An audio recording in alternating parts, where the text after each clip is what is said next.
ചേച്ചി ധൈര്യമായിട്ട് എൻ്റെ ഈ വോയിസ് അങ്ങോട്ട് ഇട്ട് കൊടുത്തോ, ഒരു കുഴപ്പമില്ല. എന്താണെന്നറിയോ, ഇപ്പോൾ ഇവിടെ വരുന്നത് സ്വർണ്ണക്കടത്തിനും മറ്റേ സാധനം, മറ്റേ ഡ്രഗ് മാഫിയ. ഇവള് നല്ല ഒന്നാന്തര സിഗരറ്റ് വലിക്കാരി, ഡ്രഗ് അഡിക്റ്റുമാണ്, ഡ്രഗും വലിക്കുന്നുണ്ട്. ഇവള് ആണുങ്ങളെ മൊത്തം ഓൾറെഡി ക്യാച്ച് ചെയ്ത് സെറ്റ് ചെയ്ത് ഓരോ നൈറ്റിന് ഇത്ര രൂപയാണെന്നും പറഞ്ഞിട്ട് വില പേശിയിട്ടാണ് ഇവിടെ വരുന്നത്. പിന്നെ ഇവക്കുള്ള പൈസ ഓൾറെഡി അവന്മാർ കൊടുത്തിട്ടുണ്ടാവും. ഈ 12 ഏത് ഷോപ്പിലാണ് ഈ 10-12 ദിവസം ഇവിടെ മറ്റേ എന്തെന്നാ പ്രമോഷനോ തേങ്ങ മാങ്ങ നടക്കുന്നത്? ആര് നടത്തും? ചേച്ചിക്ക് എന്താ? ചേച്ചി ഈ വോയിസ് എടുത്ത് അങ്ങോട്ട് ഇട്ട് കൊടുത്തോ. രേണുസുധയെ കുറിച്ചിട്ട് വലിയ ഞെട്ടിക്കുന്ന കുറച്ച് വെളിപ്പെടുത്തലുമായിട്ട് ഈ ഒരു ഗ്യാങ്ങിൽപ്പെട്ട ഒരു സ്ത്രീയാണ് വന്നിട്ടുള്ളത്. അപ്പോൾ ഷബീന ബീബി എന്ന് പറയുന്ന യൂട്യൂബർക്കാണ് ഈ വിവരങ്ങളൊക്കെ ഇവർ കൈമാറിയിട്ടുള്ളത്. ഒരുപാട് വോയിസ് മെസ്സേജാണ് ഇവർ അയച്ചിട്ടുള്ളത്. അപ്പോൾ ഇവർ പറയുന്നുണ്ട്, ധൈര്യമായിട്ട് നിങ്ങൾ ഈ വോയിസ് ഇട്ടോ, വെളിപ്പെടുത്തിക്കോ, എനിക്ക് യാതൊരുവിധ പ്രശ്നങ്ങളുമില്ല. ഇവരും ഇതേ ഗ്യാങ്ങിൽപ്പെട്ടതാണ്. ഈ ഒരു വിഷയമായിട്ട് ഇവർ കണക്റ്റഡ് ആണ്. ഇവർക്ക് എല്ലാ കാര്യങ്ങളും വളരെ വ്യക്തമായിട്ട് അറിയാം. കൂടുതൽ തെളിവുകൾ കോണ്ടാക്ട് ചെയ്താൽ തരാമെന്നാണ് ഇവർ പറയുന്നത്. അപ്പോൾ ഈ രേണുസുധി എന്ന് പറയുന്ന സ്ത്രീ ചെന്ന് കഴിഞ്ഞാലും ഡ്രഗ് അഡിക്റ്റ് ആണ്, അതുപോലെ തന്നെ നല്ല മുടിഞ്ഞ സിഗരറ്റ് വലിയാണ്, മദ്യപാനിയാണ്, അങ്ങനെ ഒരുപാട് വെളിപ്പെടുത്തലുകൾ പറയുന്നുണ്ട്. അതുമാത്രമല്ല സെക്സ് റാക്കറ്റുമായിട്ട് ഇവർക്ക് ബന്ധമുണ്ട് എന്നൊക്കെ തന്നെയാണ് ഈ ഒരു വോയിസിൽ നിന്നും വെളിപ്പെടുത്തുന്നത്. ഇതിൽ എത്രത്തോളം വാസ്തവമുണ്ട് എന്നൊന്നും നമുക്കറിയത്തില്ല. അപ്പോൾ ഈ ഒരു വോയിസ് ഒരുപാട് വോയിസ് ഇവരുടെ വന്നിട്ടുണ്ട്. അപ്പോൾ ആ ഒരു വോയിസ് നമുക്ക് കേൾക്കാം, ബാക്കിയും കൂടെ കേൾക്കാം. അതോടെ അവൾക്ക് മനസ്സിലാവും ആരാണ് ഇത് ചെയ്തതെന്നുള്ളത്. അവളുടെ ഓലക്കയുടെ പ്രമോഷൻ മൈരാണ്. എനിക്ക് ഈ വോയിസ് അവൾക്ക് ഇട്ടുകൊടുത്തോ, അവൾക്ക് മനസ്സിലാകും ഇത് ആരാണ് ചെയ്തത് എന്ന് ഇവരിതിനകത്ത് പറയുന്നുണ്ട്. അപ്പോൾ ഈ ഒരു വോയിസ് കേട്ടാൽ തന്നെ ഈ വ്യക്തിയെ ഈ രേണുസുധിക്ക് വളരെ വ്യക്തമായിട്ട് അറിയാവുന്ന ഒരു വ്യക്തിയാണ്. ചെരുപ്പൂരി അടിക്കാനാണ് തോന്നുന്നത്. നായിൻ്റെ മോളെ ചെരുപ്പൂരി അടിക്കാൻ. വേറെ ഒന്നല്ല അവളെ പ്രമോഷൻ. ഇവളെ എന്ത് പ്രമോഷൻ? ഇവൾ മലന്ന് കിടന്ന് കൊടുത്തിട്ട് കാശുണ്ടാക്കിയിട്ട് പോയതോ? അതാണോ അവളെ പ്രമോഷൻ? നായിൻ്റെ മോള്. ഇപ്പൊ ഈ ലാസ്റ്റ് ടൈം ഇവളിവിടെ വന്ന്, ഇവളെങ്ങനെ ഇവിടെ വന്നു? എന്നിട്ട് ഞാൻ ഇവന്മാരോട് ചോദിച്ചു, ഇവളെങ്ങനെ ഇവിടെ വന്നു? ഇവൾ അത്രമാത്രം ക്യാഷ് കൊടുത്തിട്ട് അത്രയും സ്പെഷ്യൽ സംഭവമാണെന്ന് പറഞ്ഞിട്ടാണ് ആ പാപ്പിലോണിൻ്റെ അവന്മാർ ഇവളെ ഇവിടെ ഇറക്കിയേക്കണത്. കാര്യം അവന്മാർ ഓൾറെഡി 20 വരെ ഇവിടെ നോമ്പും പെരുന്നാൾ വരുന്നത്. അതുവരെ ഒരു കാര്യങ്ങളും ഇവന്മാർക്ക് നടക്കത്തില്ല കേട്ടോ. അതുവരെ ഇവന്മാർക്ക് ഒരു കാര്യങ്ങളും നടക്കത്തില്ല. പിന്നെ ഇവന്മാർ അത്രയും ക്യാഷ് ഇറക്കിയിട്ടാണ് ഇവളിവിടെ ഇറക്കിയേക്കണത്. ഒരു ഡേയ്സിന് ഇവക്ക് 15,000-20,000 വാങ്ങിച്ചിട്ടാണ് ഇവന്മാർ ഇവിടെ ഇറക്കിയേക്കണത്. ബഹറിലും സെയിം തന്നെയാണ്. പിന്നെ ഈ രേണുസുധീനെ ഇവിടെ കൊണ്ടുവരുന്നത് മൊത്തം ഈ ഒരൊറ്റ കാര്യത്തിനാണ്. ഡ്രഗ് ബിസിനസ്സും ഗോൾഡ് ബിസിനസ്സും പിന്നെ പെൺവാണിപ്പോ. ഇവർക്ക് വളരെ വ്യക്തമായിട്ട് ഈ കാര്യങ്ങളൊക്കെ അറിയാം. ഇവന്മാരെ അറിയാം, ഈ ഒരു റാക്കറ്റിലെ അംഗം തന്നെയാണ് ഇവര് കരഞ്ഞുകൊണ്ട് പറയുന്നുണ്ട്, ഇവര് ഇതിനകത്ത് വന്ന് പെട്ടുപോയതാണ്. ഇതിനകത്തൊക്കെ പെട്ട് കഴിഞ്ഞാൽ പിന്നെ ഊരുക എന്നുള്ളത് നടക്കാത്ത കാര്യം തന്നെയാണ്. ഇവളെ ശരീരം വിറ്റിട്ട് തന്നെയാണ് ഇവിടെ നിന്ന് പറഞ്ഞേക്കണത്. അവന്മാരും എത്ര 3 ലക്ഷം രൂപ എങ്ങാണ്ട് കൊടുത്തിട്ടാണ് അവളെ ഇവിടെ കൊണ്ടുവരണത്. എന്നിട്ട് ഇവന്മാരിവിടെ കിടന്ന് ഇവളെ ഓരോ രാത്രി ഓരോരുത്തന്മാർക്കല്ല, മണിക്കൂറാണ് ഇവളെ കാശ്. ഈ മണിക്കൂർ വെച്ചിട്ടാണ് ഇവളെ വിൽക്കണത്. ഇവള് ഈ കിടന്ന് നാടകം കാണിക്കുന്നുണ്ട്. ഇവളെ മുലയും മറ്റേ 3 ലക്ഷം രൂപ കൊടുത്തിട്ട് ഇവരെ അവിടെ കൊണ്ടുവന്ന് ഇത്രയും കാശ് ചെലവാക്കി. 3 ലക്ഷം രൂപ ഇവർക്ക് കൊടുക്കുന്നത് ഇവരുടെ വരുമാനം, ഇവരുടെ ജോലി ചെയ്യുന്നതിൻ്റെ ശമ്പളം. അപ്പോൾ അത് പോരാതെ വിസ, ഇവരുടെ താമസ സൗകര്യം, അപ്പം എങ്ങനെ നോക്കിയാലും നല്ലൊരു എമൗണ്ട് ചിലവാക്കിയിട്ടാണ് ഇവളെ അവർ കൊണ്ടുപോകുന്നത്. അപ്പോൾ ഇത്രയധികം എമൗണ്ട് ചിലവാക്കി കൊണ്ടുപോകണമെങ്കിൽ അതിന് പിന്നിൽ എന്തെങ്കിലുമൊക്കെ ഇല്ലാതില്ല. സാധനമൊക്കെ ഇതൊന്നും അല്ല ഇവിടെ നടക്കണത്. ഈ രേണുസുധി എന്ന് പറയുന്ന സ്ത്രീ ഇവിടെ വരുന്നത് സ്വർണ്ണക്കടത്തും ഡ്രഗ് മാഫിയയും തന്നെയാണ്. അവരുടെ മെയിൻ ആവശ്യം അതാണ്. പിന്നെ ശരീര വിൽപ്പന, അതായത് വേശ്യാവൃത്തി. എൻ്റെ 2 സുഹൃത്തുക്കൾ കട്ടായം ഇവളുടെ അടുത്ത് പോയിട്ടുള്ളവരാണ്. അവരുടെ ഒന്നും ഐഡൻറ്റിറ്റി എനിക്ക് വെളിപ്പെടുത്തി തരാൻ പറ്റില്ല. കാര്യം അവന്മാർ ഇവളുടെ ഇതും ഭ്രമവും കണ്ടിട്ട് മറ്റേ എന്തോ സെലിബ്രിറ്റി എന്നുള്ള തേങ്ങയും പിന്നെ ഇവളെ വയറും കണ്ടിട്ട് പോയവന്മാരാണ്. അവന്മാർ പറയുന്നുണ്ട് ഇവള് തുണി അഴിച്ചിട്ട് നിന്ന് കഴിഞ്ഞാൽ ആ വയറ് മാത്രമേ ഉള്ളൂ, 2 അസ്ഥികൂടം പോലത്തെ കാലുണ്ട്. ഞങ്ങൾ തന്നെ ആകെപ്പാടെ അന്തം വിട്ടു പോയിന്ന്. ഞാൻ എന്നിട്ട് ഇവന്മാരെ കളിയാക്കിയിട്ടുണ്ട്, നിനക്കൊക്കെ നാണമില്ല, നീയൊക്കെ എന്തിനാ? അതായത് അത്രയും ഞങ്ങൾ ഓപ്പൺ ഹാർട്ടഡ് ആയിട്ടുള്ള ഫ്രണ്ട്സാണ്. ഇവിടെ ഇവള് കഴിഞ്ഞ തവണ ഇവിടെ വന്നിട്ട് ഈ റാസൽ കൈമയിൽ വന്നിട്ട് എത്രമാർക്കാണ് കിടന്നു കൊടുത്തിട്ടുള്ളതെന്ന് ചേച്ചിക്ക് അറിയോ? എൻ്റെ എത്ര ഫ്രണ്ട്സ്, അതായത് നമ്മൾ ഇവരുമായിട്ടൊക്കെ കണക്റ്റഡ് ആണ്, ഈ മേഖലയുമായിട്ട് കണക്റ്റഡ് ആണ്. ഇവള് ശരീരം വിൽക്കാൻ വേണ്ടി മാത്രം ഇങ്ങോട്ട് വരുന്നതാണ്. പിന്നെ അപ്പം ഇങ്ങനെ ഓപ്പൺ ഹാർട്ടഡ് ആയിട്ടുള്ള ഫ്രണ്ട്സ് ഒക്കെ ഉണ്ടോ ഈ വക കാര്യങ്ങളൊക്കെ ചർച്ച ചെയ്യണം? അപ്പം അത് എന്തായാലും പുള്ളിക്കാരി പറയുന്നുണ്ട് അവരുടെ ജോലി എന്താണ്, ഈ ഒരു റാക്കറ്റിൽപ്പെട്ട ഒരു സ്ത്രീയാണ്. അപ്പം എങ്ങനെ ചിലപ്പോൾ ഇവരുമായിട്ട് ഈ വക കണക്ഷനുള്ളൊരു ആൾക്കാരായിരിക്കാം. അപ്പം എന്തായാലും അപ്പം കേട്ടാൽ പോലും മറയ്ക്കുന്ന വാക്കുകളാണ് ഇപ്പം ഈ സ്ത്രീ പറയുന്നത്.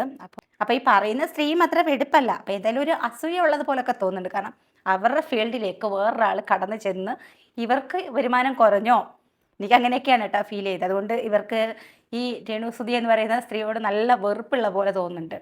അപ്പം അതുകൊണ്ടായിരിക്കാം ഇവരായിരിക്കാം രേണുസുതി ചെല്ലുന്നതിന് മുമ്പേ അവിടെ അടക്കി വാണിരുന്ന റാണി. അപ്പം അതിലേക്ക് രേണുസുതി ചെന്നപ്പോൾ ഇവരുടെ ആ ഒരു ഡിമാൻഡും കാര്യങ്ങളൊക്കെ കുറഞ്ഞ് ഇവർക്ക് വരുമാനം കുറഞ്ഞ് ആ ഒരു അവസ്ഥയിൽ വന്നിട്ടുണ്ടാവാം. ഇതൊക്കെ കേട്ടിട്ട് അങ്ങനെയാണ് തോന്നുന്നത്. ഈ സ്വർണം കടത്തെന്ന് പറഞ്ഞാൽ ഈ സ്വർണം കടത്തുന്നത് എങ്ങനെയാണെന്നറിയോ? കോണ്ടത്തിന്റെ ഉള്ളിൽ സ്വർണം കയറ്റി നിറച്ചിട്ട് ഒന്നിൽ സാധനത്തിന്റെ ഉള്ളിൽ കയറ്റി വെക്കും, എന്നിട്ടൊരു പാഡിൽ ചുവന്ന കളർ അടിച്ച് ഒട്ടിച്ച് ഷഡിയിൽ ഒട്ടിച്ച് വിടും.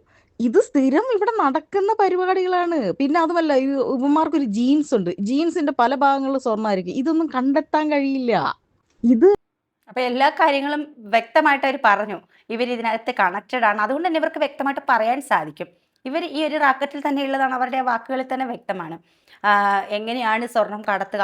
അതല്ലെങ്കിൽ നിങ്ങളൊന്ന് ആലോചിച്ച് നോക്കിയേ, ഗൾഫിലേക്ക് പോകുക, 15 ദിവസം നിൽക്കുക, അവിടുന്ന് വരുമ്പോഴത്തേക്ക് സ്വർണ്ണ കൊലുസ്, ഡയമണ്ട് മോതിരം, ഡയമണ്ട് മാല, ഇതൊക്കെ ആയിട്ട് വരാനും മാത്രം അത്ര പോപ്പുലാരിറ്റി ഉള്ള ഒരു നടിയാണോ ഇവർ? ആണോ? എനിക്കറിയാൻ വയ്യെന്നിട്ട് ചോദിക്കുകയാണോ? ഇതൊക്കെ നമ്മൾ നേരിട്ട് കണ്ടിട്ടു നമുക്ക് അനുഭവമുള്ള, പിന്നെ ഇതുപോലുള്ള കുറെ കാരിയേഴ്സ് ഉണ്ട്, സ്ഥിരം പോയി വരുന്ന കാരിയേഴ്സ്. അവരുടെ പാസ്പോർട്ട് ഡീറ്റെയിൽസ് അടക്കം ഞാൻ വേണമെങ്കിൽ ചേച്ചിക്ക് അയച്ചു തരാം. സത്യം പറഞ്ഞാലും വളരെ ഞെട്ടിക്കുന്ന രീതിയിലുള്ള വെളിപ്പെടുത്തലുകളാണ്. ഇതിനകത്ത് എത്രത്തോളം സത്യമുണ്ട് എന്നുള്ളതൊന്നും നമുക്കറിയത്തില്ല. പക്ഷേ ഇത്ര പേടിയില്ലാതെ ധൈര്യത്തോടെ ഇവർ മുന്നോട്ട് വന്ന് ഇങ്ങനെ പറയണം എന്നുണ്ടെങ്കിൽ, ഈ വോയിസ് അയച്ചു കൊടുത്തിട്ടുണ്ടെങ്കിൽ അതിൽ ഒരു കോൺടാക്ട് നമ്പർ ഉണ്ടാവുമല്ലോ. വാട്സപ്പ് കോളാണ്, വാട്സപ്പ് വോയിസ് ആണ് വന്നിട്ടുള്ളത്. അപ്പോൾ അതിനകത്ത് അവരുടെ കോൺടാക്ട് നമ്പർ ഉണ്ട്. അവർ കൂടുതൽ കാര്യങ്ങൾ തരാൻ തയ്യാറാണ്. അതുമാത്രമല്ല ഫോട്ടോസും വീഡിയോസും വരെ സംഘടിപ്പിച്ച് കൊടുക്കാമെന്ന് അവർ പറയുന്നുമുണ്ട്. പിന്നെ ഇവരുടെ അടുത്ത് പോയ ഇവരുടെ സുഹൃത്തുക്കൾ ഫോട്ടോയോ വീഡിയോ അവർക്ക് എടുക്കാൻ പറ്റത്തില്ല. കാരണം അവരുടെ ഐഡൻറ്റിറ്റിയും കൂടെ അതിനകത്ത് വെളിപ്പെടും. അവർക്ക് ഫാമിലിയൊക്കെ ഉള്ളവരാണ് എന്നുള്ള കാര്യം കൂടി ഇവർ പറയുന്നുണ്ട്. പക്ഷേ കുറച്ച് നാൾ മുന്നേ ഇങ്ങനെ ഈ വക ആരോപണങ്ങളൊക്കെ ഇവർക്കെതിരെ ഉണ്ടായിരുന്നു. എങ്കിലും അത് ആരോപണമായിട്ട് അങ്ങനെ തള്ളിക്കളയാനായിട്ട് നമുക്ക് പറ്റത്തില്ലായിരുന്നു. കാരണം നമുക്ക് തന്നെ സംശയമുള്ള കാര്യമായിരുന്നു. ഇങ്ങനെ ഇവരെ ദുബായിലേക്ക് കൊണ്ടുപോകാനും മാസാമാസം എത്ര രൂപയും ചെലവാക്കി ഇവരെ കൊണ്ടുപോവുകയും 15 ദിവസമൊക്കെ അവിടെ താമസിപ്പിക്കുകയും ഇത്രയും സമ്മാനങ്ങളൊക്കെ വാങ്ങിച്ച് കൊടുത്തു വിട്ട് തിരിച്ച് കയറ്റി വിടുകയൊക്കെ ചെയ്യുന്നതിനകത്തൊക്കെ എന്തൊക്കെയോ ഒരു നമുക്ക് അങ്ങോട്ട് മിസ്അണ്ടർസ്റ്റാൻഡിങ് ഉണ്ടായിരുന്നു. നമുക്ക് അങ്ങോട്ട് ഉൾക്കൊള്ളാൻ പറ്റുന്നില്ലായിരുന്നു. പിന്നെ എന്നായാലും പലനാൾ കള്ളൻ ഒരു നാൾ പിടിക്കും എന്നാണല്ലോ. അങ്ങനെ പലനാൾ കള്ളൻ ഒരു നാൾ പിടിക്കും, പിടിക്കപ്പെട്ടിരിക്കും, അധികം നാളൊന്നും പോകത്തില്ല. അപ്പം ഈ വെളിപ്പെടുത്തലുകൾ, ഇതിൻ്റെ കുറച്ച് കൂടുതൽ വെളിപ്പെടുത്തലുകൾ വരട്ടെ എന്ന് തന്നെയാണ് നമ്മളും ആഗ്രഹിക്കുന്നത്. പക്ഷേ ഒരു കാര്യമുണ്ട് കേട്ടോ, ഇങ്ങനെയൊക്കെ വെളിപ്പെടുത്തലുകൾ ഉണ്ടാകുമ്പോൾ വെളിപ്പെടുത്തുന്ന ആളിൻ്റെ ജീവൻ പോലും അപകടത്തിലാവാം. ഇപ്പം ഈ വോയിസ് കേൾക്കുമ്പം ഈ റാസൽ കൈമേലുള്ള അല്ലെങ്കിൽ എന്താ പാപ്പിലോൺ ആ ബാറിനെ കുറിച്ചൊക്കെയാണല്ലോ പറഞ്ഞിട്ടുള്ളത്. അപ്പോൾ അതിൻ്റെ അപമാർ ആ നടത്തിപ്പുകാർക്ക് ഇവരെന്തായാലും മനസ്സിലാകും. അപ്പോൾ ഇവരുടെ ജീവന് തന്നെ ഭീഷണി ഉണ്ടാവാം. പക്ഷേ ഇത് ഒരു തീക്കളിയായിട്ടാണ് എനിക്ക് ഫീൽ ചെയ്യുന്നത്. കളിച്ച് ഇപ്പോൾ അങ്ങേ അറ്റം വരെ എത്തിയിരിക്കുകയാണ്. ഇത് എവിടെ ചെന്ന് നിൽക്കും എന്ന് പോലും നമുക്ക് അറിയത്തില്ല. പക്ഷേ ഇത് കൂടുതൽ വളരാൻ അനുവദിച്ചുകൂടാ. ഇപ്പോൾ ഈ അടുത്ത സമയത്ത് കുറച്ച് ഇവരുടെ കുറച്ച് ഭയങ്കര ദുഃഖകരമായിട്ടുള്ള റീൽസും കാര്യങ്ങളൊക്കെ കാണാനിടയായി. അടുത്ത സമയത്തല്ല, ഇന്നലെ ഇവരിട്ട ഒരു റീൽസ്, അതായത് സുധിച്ചേട്ടൻ്റെ ആണെന്നും പറഞ്ഞ ഒരു ഷർട്ട് എടുത്ത് കെട്ടിപ്പിടിക്കുകയൊക്കെ ചെയ്യുന്ന ഒരു വികാര നിർഭിതമായിട്ടുള്ള ഒരു റീൽസൊക്കെ പങ്കുവെക്കുകയുണ്ടായി. സത്യം പറഞ്ഞിട്ടുണ്ടല്ലോ, നല്ല ഒന്നാന്തരം ഡ്രാമ. ഇപ്പം നമുക്ക് നമ്മളിൽ നിന്ന് നഷ്ടപ്പെട്ടു പോയ ഒരാളോടുള്ള ഫീലിങ്സ് നമ്മളതൊരു റീലായിട്ടാണോ പങ്കുവെക്കുന്നത്? നമ്മളത് മറ്റുള്ളവരുടെ മുന്നിൽ കാണിക്കാൻ വേണ്ടിയിട്ടാണോ ചെയ്യുന്നത്? അതൊക്കെ നമ്മുടെ സ്വകാര്യ നിമിഷങ്ങളാണ്. ഇപ്പം നമുക്ക് മരിച്ചു പോകണം എന്നില്ല. ഇപ്പം ഭർത്താക്കന്മാരാണേലും ഭാര്യമാരാണേലും അകന്ന് നിൽക്കുകയാണെങ്കിൽ ഇനിയിപ്പോൾ ജോലി സംബന്ധമായിട്ട് പോയാൽ പോലും ആ ചെറിയ ഒരു 1-2 വർഷത്തെ ആ ഇടവേള പോലും താങ്ങാൻ പറ്റത്തില്ല. അപ്പോൾ ഇതുപോലെ ഷർട്ടും കാര്യങ്ങളൊക്കെ ഉണ്ടെങ്കിൽ അത് നമ്മളെടുത്ത് ഇങ്ങനെ ഇടയ്ക്കിടയ്ക്ക് നോക്കുകയും നമ്മുടെ സങ്കടങ്ങളും ഒക്കെ പറയുകയും നമ്മളും നമ്മുടെ മാറോട് ചേർത്ത് പിടിക്കുകയും ഒക്കെ ചെയ്യാറുണ്ട്. പക്ഷെ അത് ഒരിക്കലും നമ്മൾ ആരെയും കാണിക്കാൻ വേണ്ടി ചെയ്യുന്നൊരു കാര്യമല്ല. അതൊക്കെ നമ്മുടെ സ്വകാര്യ നിമിഷങ്ങളാണ്. പക്ഷെ ഇവർ കാണിക്കുന്നത് എന്താ?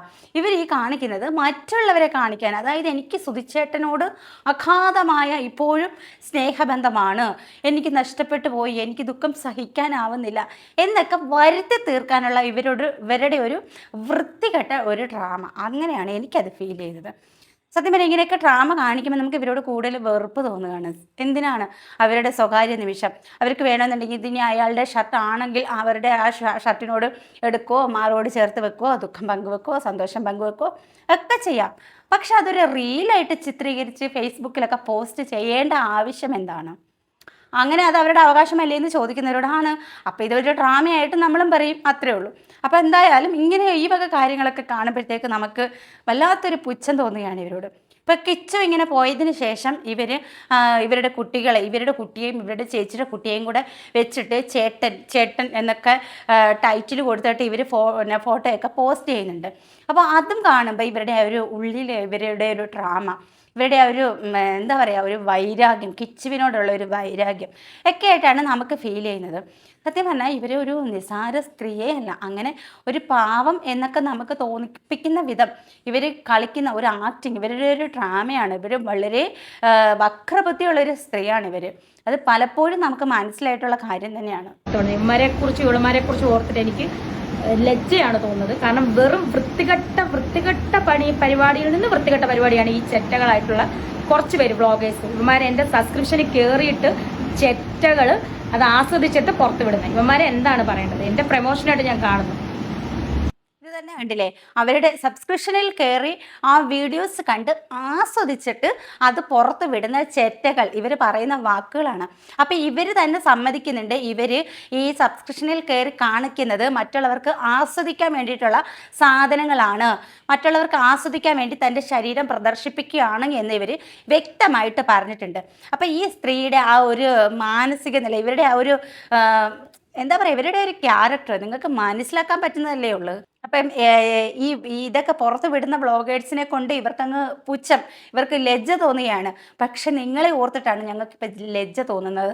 ഇത്രയ്ക്കും തരം താണ ഒരു സ്ത്രീ ഈ ലോകത്തുണ്ടാവത്തില്ല. ഇത്രയ്ക്കും തരം താണ ഒരു സ്ത്രീ.